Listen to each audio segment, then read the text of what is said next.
Hello. I wanted to show you very quickly how to tell the difference between a knit stitch and a purl stitch visually.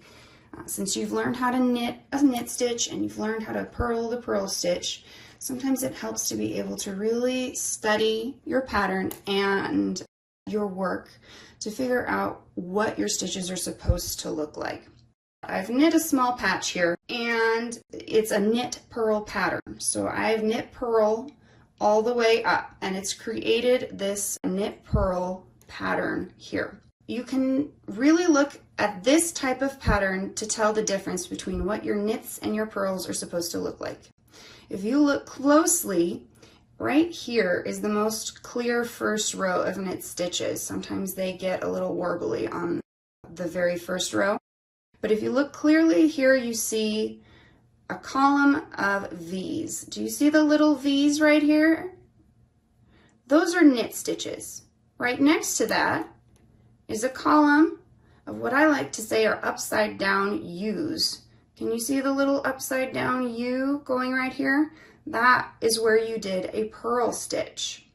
So if your stitches are correct, they'll look like this. There'll be a little V for a knit stitch and a little U for a purl stitch when you're following something like a knit purl ribbing pattern, which is what you would call this, a knit purl rib.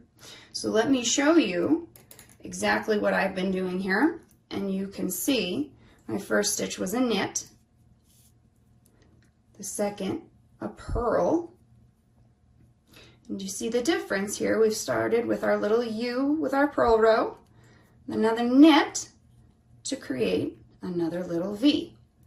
And as you work down your rows, it's always good to go back and check and kind of read your knitting, if you will, and make sure that your pattern is flowing along the way that it's supposed to and you haven't mistakenly knit where you meant to purl and purl where you meant to knit. So go back and just double check that you're getting little U's in the purl rows and little V's in the knit rows. I hope that was useful to you, and I hope you have a wonderful day.